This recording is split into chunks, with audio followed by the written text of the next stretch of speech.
বন্ধুরা, তোমরা সবাই কেমন আছো? আশা করি সবাই ভালো আছো। তো তোমরা অন স্ক্রিন দেখতে পাচ্ছ, তো এটা আমাদের ন্যাশনাল ফ্ল্যাগ, তোমরা সেটা সকলে জানো। তো এটা আমরা দেখতে পাচ্ছি 15 আগস্ট আমাদের পেরিয়ে গেল, আজকে 16 আগস্ট। তো তোমরা দেখতে পাচ্ছ এই যে বইটা, এটা এনসিইআরটির বই, ক্লাস 9-এর, বুঝতে পারছো? তো এই বইটার থেকে আমরা প্রশ্ন আলোচনা করব। এটা আপনাদেরকে এর আগেও আমরা বলে দিয়েছি এবং তোমরা সকলেই জানো রেলের এক্সামের জন্য এনসিইআরটির বই ফলো করা একটা খুবই গুরুত্বপূর্ণ বিষয়।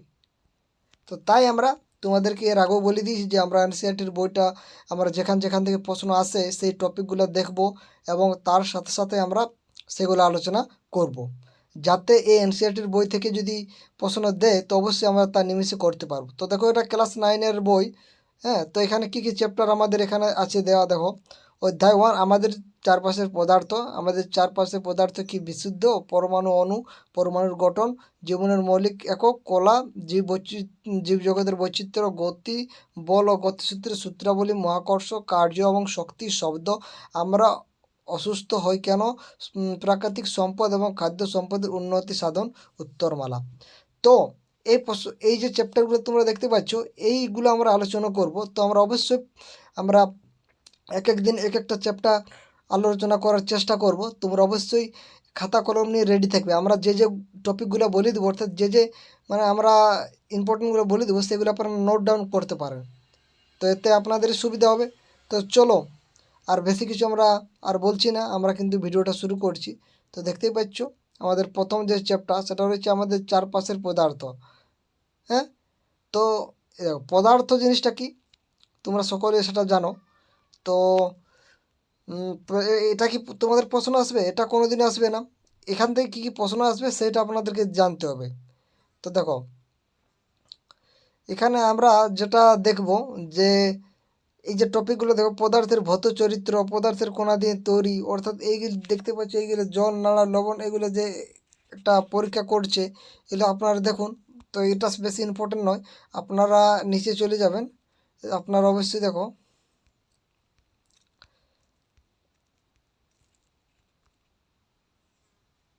অর্থাৎ আমরা কি পদার্থকে ক্ষুদ্রতা অনুমান করার পরীক্ষা, প্রতিবার কী করছে, লঘু করার পর রং হালকা হচ্ছিল তবুও দেখা যাচ্ছিল। এটা পটাশিয়াম পার ম্যাঙ্গানেটের কিছু ক্লাস, বিশাল আয়তনের জলকে কী করছে, প্রায় 100 লিটার রঙিন করতে পারে।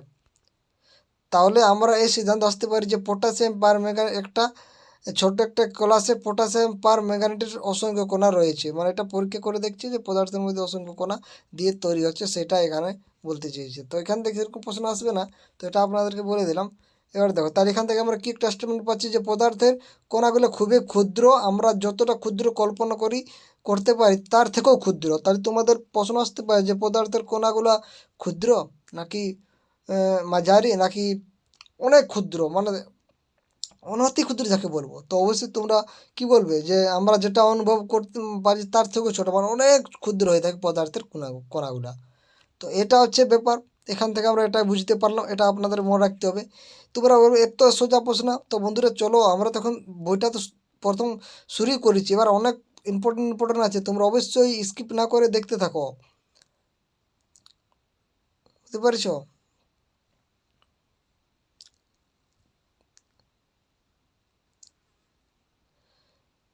দেখো, পদার্থের বিভিন্ন অবস্থা, এখান থেকে আপনাদের প্রশ্ন এসেছিল এবং এবারও আসবে। তো তোমরা সকলেই জানো 3টি অবস্থা, আমরা প্রথমে 3টি অবস্থায় জানবো। হ্যাঁ, কঠিন, তরল আর গ্যাসীয়। এরপরে আরও অবস্থা আছে, তোমরা অবশ্যই ভিডিওটা দেখো এবং সেই অবস্থার থেকেই তোমাদের প্রশ্ন দিয়েছিল, তোমরা সেটা সকলে জানো। সেই অবস্থাটা কি আপনারাকে অবশ্যই বলে দেবো। তোমরা এখন দেখো যে যেগুলো দেওয়া আছে। তো কঠিন অবস্থা, তো কঠিন অবস্থা তুমি দেখতে পাচ্ছ কলম, বই, সুচ, এগুলো কাঠের লাঠি সংরক্ষণ করে, এগুলো সবই কী হচ্ছে, একটা কঠিন অবস্থায় রয়েছে। মানে কঠিন অবস্থায় এই গাছ টাছগুলো, গাছ আর বলছি, এই বই, কাঠের লাঠি, এগুলো সবই কী হচ্ছে, একটা কঠিন অবস্থা রয়েছে, বুঝতে পারছো? এবার যখন আমরা তরল অবস্থা কখন বলবো, যখন জলকে আমরা দেখতে পাচ্ছি তরল অবস্থা, এটা তরল হচ্ছে। হ্যাঁ, তা অর্থাৎ বিভিন্ন আকারের পাত্র না হতে পারে পরীক্ষাও, মানে বিভিন্ন ধরো এটা একটা পাত্র, এখানে যদি জল ঢালে তো এই পাত্রের আকারে এসে ধারণ করবে। তো এগুলো ইম্পর্টেন্ট নয়, ইম্পর্টেন্ট আমরা তিনটা তো জানলাম যে তিনটা অবস্থা আমরা জানলাম, এখানে দুটো আমরা জানলাম, অবশ্যই তিনটা একটা আমরা পেয়ে যাচ্ছি, চিন্তার কোনো কারণে। দেখো নিচ পর্যন্ত, এই দেখো গ্যাসীয় অবস্থা, তো ওটা দেখতে পাচ্ছ। যেমন বেলুনে গ্যাস দেওয়া হয়, হিলিয়াম গ্যাস।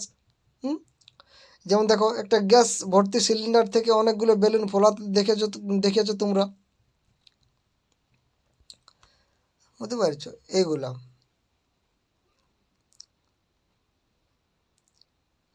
এবার দেখো এই এলপিজি, এটার ফুল ফর্ম অবশ্যই আপনাদের মনে রাখতে হবে, এটা হচ্ছে লিকুইফাইড পেট্রোলিয়াম গ্যাস। তো বাড়িতে রান্নার করার জন্য আমরা এই তরলীয়কৃত পেট্রোলিয়াম গ্যাসকে আমরা ব্যবহার করে থাকি। তোমরা এটা সকলে জানো, যদি না জানো তো অবশ্যই জেনে গেলে। তাহলে এলপিজি একটা হেডিং করতে পারো তোমরা, এটা পেট্রোলিয়াম গ্যাস। এবং হাসপাতালের যে সিলিন্ডারে করে সরবরাহ অক্সিজেন গ্যাস উভয়ের সংকুচিত গ্যাস, তাহলে সংকুচিত প্রাকৃতিক গ্যাস হচ্ছে সিএনজি। বুঝতে আজকাল সিএনজি, অর্থাৎ সিএনজি আজকাল যানবাহন জ্বালানি হিসেবে ব্যবহার করে থাকে, সিএনজিকে এখন জ্বালানি হিসেবে ব্যবহার করা হয়ে থাকে। কিন্তু হাসপাতালের সিলিন্ডারও কিন্তু সিএনজি তোমরা দেখতে পাচ্ছ, অক্সিজেন গ্যাস সরবরাহ করে থাকে। তো এই হচ্ছে ব্যাপার। এই যে তোমরা দেখতে পাচ্ছ একটা উদাহরণ দেওয়া হচ্ছে, এটা হচ্ছে তরল, এটা হচ্ছে কঠিন। কঠিনের কণাগুলি তোমরা দেখতে পাচ্ছ এরকম, গ্যাসিয়ার এরকম, বুঝতে পারছো। তো দেখো তারপরে, তাহলে এখানে ঘনত্ব সমান কি বলবো, ভর বাই আয়তন, এগুলো অবশ্যই আপনাদেরকে মনে রাখতে হবে। তো কার বেশি ঘনত্ব হবে, তোমাদেরকে যদি বলা হয় বায়ু, চিমনি থেকে নির্গত ধোঁয়া, মধু, জল, চক, তুলো এবং লোহা, এগুলোর মধ্যে কার বেশি ঘনত্ব হবে। তো তোমরা কি করে জানবে, ঘনত্ব সমান কী করে, ভর বার আয়তন হবে। অর্থাৎ ভরটা যদি তার বলে দেয় এবং তার আয়তনটা বলে দেয়, তাহলে আমরা পেয়ে যাব যে কার ঘনত্বটা কত হবে। হ্যাঁ, এই সূত্রটা কাজে লাগিয়ে আমরা ঘনত্ব বের করতে পারবো। তো তোমাদেরকে যদি দিয়ে দেয় তো অবশ্যই তোমরা এখান থেকে বের করতে পারবে। দেখো তিনটি অবস্থা দেওয়া আছে পদার্থের, আমরা একটু আগে জানলাম, সেই দেখো। হ্যাঁ, সংকোচনশীলতা, এইগুলো কি আছে তোমরা অবশ্যই এগুলো জানবে। দৃঢ়তা, সংকোচনশীলতা, প্রবাহমানতা, জারককে গ্যাস দ্বারা পূর্ণ করা, আকৃতি, গতিশক্তি এবং ঘনত্ব। তো এগুলো ছিল ব্যাপার। দেখো এখানে বলে দেওয়া আছে সাধারণত তরলের ঘনত্ব কঠিনের তুলনায় কম হয়। তো এগুলো অবশ্যই আপনাদের মনে রাখতে। তাহলে কী হচ্ছে, এই যে কঠিনের তুলনায় কম হচ্ছে কার ঘনত্বটা, তরলের ঘনত্ব।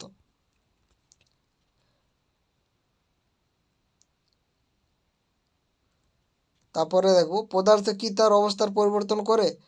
তো দেখো আমরা পদার্থ পর্যবেক্ষণ করে দেখেছি যে জল পদার্থের তিনটি অবস্থা আছে, কঠিন, তরল, গ্যাসীয়। এটা আমরা বারবার পড়ে আসছি।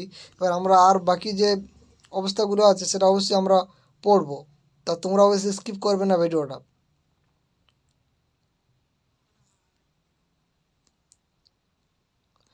তাহলে এখানে আমরা কি পাচ্ছি দেখো, এইবারে তোমরা আসল তোমাদের যে কোয়েশ্চান, এই টপিকে তোমরা প্রবেশ করে গেছো। কি আছে, কঠিন পদার্থের গলনাঙ্ক থেকে কঠিন পদার্থের অণুগুলির মধ্যে যে আকর্ষণ বল থাকে তার মাত্রা সম্পর্কে ধারণা পাওয়া যায়। অর্থাৎ যে কঠিন পদার্থের গলনাঙ্ক থেকে যে কঠিন পদার্থের অণুগুলোর মধ্যে যে আকর্ষণ বল থাকে তার তার মাত্রা সম্পর্কে ধারণা পাওয়া যায়। অর্থাৎ তোমরা যদি একটা বাষ্পকে দেখো, একটা তোমরা যে কাঠের টুকরোকে যদি নিয়ে নাও না কেন, বা যে কোনো একটা লোহার দণ্ডকে তোমরা নিয়ে সেটা যদি তাপ প্রয়োগ করো, তাহলে সেই কণাগুলা কিন্তু কি করে, গতিশীল। আকর্ষণ বলটা কী হচ্ছে, তাদের মধ্যে আকর্ষণ বল থাকে। তো দেখো বরফের গলনাঙ্ক 237.15কে গলনের এই পদ্ধতিকে, অর্থাৎ কঠিন অবস্থা থেকে তরল অবস্থা রূপান্তরের এই পদ্ধতিকে গলন বলে। তোমরা সকলেই জানো গলন কখন হবে, যখন কঠিন থেকে তরল হবে তখনই গলন হবে। তো কঠিন পদার্থ যখন গলতে শুরু করে তখন তার উষ্ণতা স্থির থাকে। অর্থাৎ যখন একটা কঠিন পদার্থ, ধরো লোহা, সেটাকে আমরা যখন গলাবো তখন তার উষ্ণতা স্থির থাকতে হবে। তাহলে তাপ শক্তি কোথায় যাবে। তো গলনের একটি পরীক্ষা তোমরা অবশ্যই পরীক্ষাটা তোমরা দেখো, এদিকে স্ক্রিনশট নিয়ে নিতে পারো এটা তোমরা যদি দেখতে চাও। তো তো চলো, এটা আমরা বেশি ইম্পর্টেন্ট। তোমরা এখানে দেখতে পাচ্ছ ল্যাটেন্ট কথার অর্থ হচ্ছে কি, সেটা হচ্ছে লুকায়িত। তোমরা এরকম ধরনের প্রশ্ন অবশ্যই দেখবে রেলে, এরকম দিয়ে দেয়। হুম, তো দেখো 0 ডিগ্রি সেলসিয়াসকে আমরা 273 কেলভিন উষ্ণতার সাথে আমরা সমান করে থাকি। এখান থেকে তোমাদের প্রশ্ন আসবে, বুঝতে পারছো। তো দেখো এই যে দেখো, যখন কঠিন থেকে তাপ প্রয়োগ করা হচ্ছে তখন তরল অবস্থা পাবো। এই তরল অবস্থাকে যখন আবার তাপ করা হবে তখন আবার গ্যাস পাবো। এবার আমরা গ্যাসীয় থেকে যখন ঠান্ডা করবো তখন আমরা কী পাবো? তরল পাবো। আর তরলকে যখন আমরা ঠান্ডা করবো তখন আমরা কী পাবো? কঠিন পাবো। তো তোমরা এখানে কি মনে রাখবে যে এসআই পদ্ধতিতে উষ্ণতার একক হচ্ছে কেলভিন। আর 0 ডিগ্রি সেন্টিগ্রেড সমান 273.15কে ধরা হয়, কিন্তু 0.15 এটাকে আমরা ধরি না, আমরা 273 কেলভিনে ধরে রাখি সাধারণত। সুবিধার জন্য দেখো বলছে দশমিক ভগ্নাংশের নিকটতম নিয়ে থাকি, অর্থাৎ 0 ডিগ্রি সেন্টিগ্রেড সমান 273কে আমরা হিসাবে কাজ করি। বুঝতে পারছো? এবার দেখো এখানে তোমাদেরকে একটা বলে দিই, যখন আমরা কোনো উষ্ণতাকে কেলভিন স্কেল থেকে সেলসিয়াস স্কেলে রূপান্তর করব তখন 273 ডিগ্রি কী করবো? 273 ডিগ্রি বা 273 বিয়োগ করতে হবে। এবং কোনো উষ্ণতাকে সেলসিয়াস স্কেল থেকে কেলভিন স্কেলে রূপান্তর করব তখন 273 আমরা কী করব? যোগ করব। তো তোমাদের প্রশ্ন আসবে যে বলবে কেলভিন আছে, কেলভিন স্কেল থেকে যখন আমরা সেটাকে সেলসিয়াসে নিয়ে যাব তখন কি করব? তখন 273 বিয়োগ করব। তাহলে কেলভিন থেকে যখন আমরা সেলসিয়াস যাব তখন আমরা 273 কী করব? বিয়োগ করব। তখন আমরা সেলসিয়াস পাবো। আর আমরা যখন সেলসিয়াসে আমরা যখন তার আর কী হচ্ছে উষ্ণতা, অর্থাৎ সেলসিয়াস স্কেল থেকে যখন কেলভিনে রূপান্তর করব তখন কী হবে? আমাদের 273 যোগ করতে হবে। বুঝতে পারছো? এটা মনে রাখতে হবে।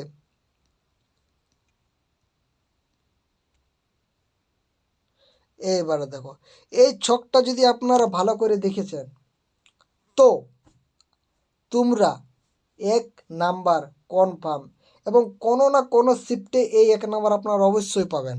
তো দেখো কি আমরা সেটাই আলোচনা করছি ছকটায়, আমরা বেশি কিছু আলোচনা করে দিচ্ছি না যাতে ভিডিওটা অনেক বড় হয়। আমরা সেটাই আলোচনা করব যেটা আপনাদের পরীক্ষাতে আসবে। তো একটু আমরা জুম আউট করে নিই। তো দেখতে পাচ্ছ কঠিন থেকে যখন আমরা তরল করব সেই প্রক্রিয়াকে আমরা কঠিন ভবন বলবো নাকি গলন বলবো? তো তোমরা এটা সকলেই জানো, একটা লোহার টুকরো সেটাকে যখন তাপ প্রয়োগ করবো তখন আমরা যখন গলন করব তখন আমরা কী হবে? তরল হবে। তখন কঠিন থেকে আমরা যখন তরলে যাব তখন সেটাকে আমরা বলবো গলন। এবার তরল থেকে যখন আমরা কঠিন আসবো তখন আমরা কী করব? কঠিন ভবন বলে থাকি। বুঝতে পেরেছো? এবার সেমভাবে তরল থেকে যখন আমরা গ্যাসে করবো, এটা সকলেই যেন বাষ্প করা হয় তখনই তো গ্যাস হবে। এবার গ্যাস থেকে যখন আমরা তরলে যাবো তখন ঘনীভবন করতে হবে। এই জিনিসটা মনে রাখবে, কোন গ্রাম এই ভবনটা মনে রাখবে। বুঝতে পেরেছো? মানে এই যে তরল থেকে যখন কঠিন আসছে তখন আমরা কি বলবো? কঠিন ভবন। এবং গ্যাস থেকে যখন তরল আসবে তখন আমরা বলবো ঘনীভবন। এবং গ্যাস থেকে যখন আমরা কঠিন যাব তখন আমরা অবক্ষেপণ বলবো। গ্যাস থেকে কী করছি? কঠিন, এটা ইম্পর্ট্যান্ট। গ্যাস থেকে যখন আমরা ধরো একটা গ্যাসীয় পদার্থ আছে, সেই পদার্থ কী করছে? অবক্ষেপণ করলে আমরা সেটা কী পাবো? কঠিন পেয়ে যাব। এবং কোনো পদার্থ কঠিন আছে লোহার টুকরো, সেটা যদি ঊর্ধ্বপাতন করি তাহলে আমরা কী করি? গ্যাস পেয়ে যাব। তো এটা আপনাদেরকে মনে রাখতে হবে বন্ধু, এটা খুবই ইম্পর্ট্যান্ট জিনিস। তো এটা অবশ্যই একটা স্ক্রিনশট নিয়ে নিতে পারো। পদার্থের 3টে অবস্থার রূপান্তরের পরিবর্তন, এটা এখান থেকে প্রশ্ন আসবেই। তারপরে দেখো বায়ুমণ্ডলের চাপ, এটিএম হলো গ্যাস দ্বারা প্রযুক্ত চাপ পরিমাপের একক।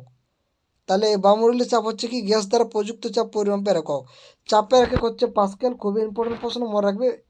বায়ুমণ্ডলের চাপ সমান আমরা কি ধরে থাকি? 1.01 × 10⁵ পাস্কেল ধরে থাকি। তাহলে বায়ুমণ্ডলের চাপ সমান আমরা কি ধরে থাকি? 1.01 × 10⁵ পাস্কেল ধরে থাকি। বায়ুমণ্ডলে বায়ুর চাপকে বায়ুমণ্ডলের চাপ বলে। সমুদ্র পৃষ্ঠে বায়ুমণ্ডলের চাপটা হচ্ছে কি? 1 অ্যাটমসফিয়ার, এবং তাকে স্বাভাবিক বায়ুমণ্ডলের চাপ হিসেবে ধরা হয়ে থাকে। তাই স্বাভাবিক বায়ুমণ্ডলের চাপ হিসেবে ধরা হয়ে থাকে 1 অ্যাটমসফিয়ার। দেখো উষ্ণতাকে সেলসিয়াসে রূপান্তর করব, তাহলে কোনটা হবে আমাদের? দেখো বলো, উষ্ণতা থেকে সেলসিয়াসে, এটা কেলভিন আছে, কেলভিন থেকে আমাদের কী করতে হবে? উষ্ণতাতে নিয়ে যাবো, সেন্টিগ্রেড উষ্ণতা নিয়ে যাবো। তাহলে কী করতে হবে? তোমাদেরকে একটু আগে বলে দিয়েছি। তাহলে অবশ্যই এই 300K থেকে যখন আমরা সেলসিয়াসে যাব তখন কত হবে তোমরা অবশ্যই কমেন্ট করে জানাবে। এবার দেখো উষ্ণতা আছে এখানে ডিগ্রি সেন্টিগ্রেড যে কেলভিনে করবো তখন আমাদের কী করতে হবে? এটা কত হবে তোমরা অবশ্যই কমেন্ট করে জানাবে। এই 250টা কত হবে? একটা করতে পারলে করতে পারবে আপনারা। এই যে এইবার দেখো বাষ্পায়ন জিনিসটা কি, অর্থাৎ পদার্থের, তোমরা এখানে দেখে নিলে যে বাষ্পায়নটা কি। বাষ্পায়নটা যখন তরল থেকে যখন আমরা তাপ প্রয়োগ করে যে গ্যাস করা হচ্ছে সেটা হচ্ছে বাষ্পায়ন। হ্যাঁ, বুঝতে পেরেছ?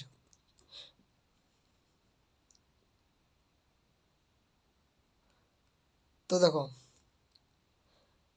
এবারে পৃষ্ঠতলের ক্ষেত্রফল বৃদ্ধি পেল, অর্থাৎ বাষ্পায়ন যদি হার বৃদ্ধি হয় তাহলে পৃষ্ঠতলের ক্ষেত্রফল বৃদ্ধি পাবে। বাষ্পায়নের তলের পৃষ্ঠতলে ঘটনা, পৃষ্ঠতলের ক্ষেত্রফল বৃদ্ধি পাবে, বাষ্পায়ন হারও বৃদ্ধি পাবে। অর্থাৎ তোমরা যদি দেখো ভেজা কাপড় তাড়াতাড়ি শুকানোর জন্য আমরা ছড়িয়ে দিই। কেন ছড়িয়ে দিই? তার কারণ উষ্ণতা বৃদ্ধি পাচ্ছে, উষ্ণতার বৃদ্ধির সাথে সাথে বেশি সংখ্যক কণা যথেষ্ট পরিমাণ গতিশক্তি হবে প্রাপ্ত হয়ে বাষ্পে পরিণত হবে, তার জন্যই। তো এগুলো বাতাসের গতিবেগ বৃদ্ধি পেলে হয় বাষ্পায়ন। তো এগুলো বেশি ইম্পর্টেন্ট নয়। তাহলে গ্রীষ্মকালে আমরা সুতির কাপড় পরিধান করি কেন? তার কারণ হচ্ছে গ্রীষ্মকালে আমাদের শরীরের শারীরবৃত্তীয় প্রক্রিয়া কৌশলের কারণে আমাদের অতিরিক্ত ঘাম, যার জন্য আমাদের শরীর ঠান্ডা থাকে। আমরা জানি বাষ্পায়নের সময় তরলের পৃষ্ঠতলের কণাগুলি পারিপার্শ্বিক থেকে শীতল শরীরের পৃষ্ঠতল থেকে তাপশক্তি সংগ্রহ করে বাষ্পে পরিণত হয়। শরীর থেকে গৃহীত তাপশক্তির পরিমাণ বাষ্পায়নের জন্য প্রয়োজনীয় লিন তাপের সমান, ফলে শরীর ঠান্ডা হয়, সুতির কাপড় উত্তম। তো এগুলো ছিল বরফ শীতল জলপূর্ণ একটি গ্লাসের বাইরে দিয়ে বিন্দু বিন্দু জল দেখা যায়। তোমরা দেখবে গ্রীষ্মকালে অনেকে করেছো যে মাটির পাত্রেতে যখন জল রাখবে তখন ঠান্ডা লাগে। তার কারণটা এটাই। কী কারণ? তোমরা যদি দেখো বরফ শীতল জলপূর্ণ, ধরো একটা তোমরা ফ্রিজে বোতল রেখে দেবে, তখন তার বারে বারে ফুটো ফুটো মানে বিন্দু বিন্দু জল দেখতে পাই। এটা কারণটা কি?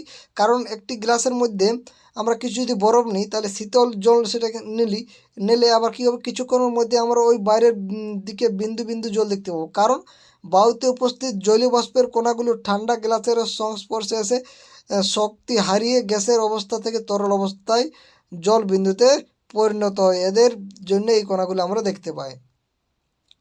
এবার দেখো, এই দেখো বন্ধুরা, প্লাজমা মানে পদার্থের আরেকটি অবস্থার নাম হচ্ছে প্লাজমা। দেখো এই প্রশ্নটা এসেছে এলপিতে। তো কি এটা? তো বর্তমান বৈজ্ঞানিকগণ পদার্থের 5টি অবস্থার কথা বলেছিলেন। সেইগুলো হচ্ছে কি? কঠিন, তরল, গ্যাসীয়, প্লাজমা এবং বোস আইনস্টাইন। দেখো এটা হচ্ছে লেটেস্ট। তো এই লেটেস্ট থেকে কিন্তু রেলে প্রশ্ন জিজ্ঞাসা করে। তো প্লাজমাটা কি? যখন অত্যাধিক শক্তিশালী এবং অত্যাধিক উত্তেজিত কণা দিয়ে অবস্থাটি তৈরি, এই কণা আয়নিত গ্যাসীয় অবস্থা থাকে। প্রতিপ্রবাহ টিউব এবং নিয়ম ব্লাবে প্লাজমা অবস্থা থাকে। অর্থাৎ যখন আমরা প্রচণ্ড তাপ প্রয়োগ করি তখন আমরা প্লাজমার দেখতে পাবো। তোমরা নিয়ন ব্লাবের ভিতরে নিয়ন গ্যাস এবং প্রতিপ্রবাহ বাল্বের ভিতরে হিলিয়াম গ্যাস বা অন্য গ্যাস থাকে। যখন বাল্বের ভেতর তড়িৎ শক্তি প্রবাহিত হয় তখন গ্যাসগুলো আয়নিত হয়ে অর্থাৎ আহিত হয়। এইভাবে আহিত হওয়ার ফলে বাল্বের ভেতর প্লাজমা অবস্থা সৃষ্টি হয়, ফলে উজ্জ্বল আভা সৃষ্টি হয়। গ্যাসের প্রকৃতি অনুযায়ী প্লাজমা অবস্থা থেকে সৃষ্টি আভা বিভিন্ন রঙের হয়ে থাকে। প্লাজমা অবস্থার উপস্থিতির সূর্য নক্ষত্রের উজ্জ্বলতার কারণ। তাহলে প্লাজমা সৃষ্টির কিসের?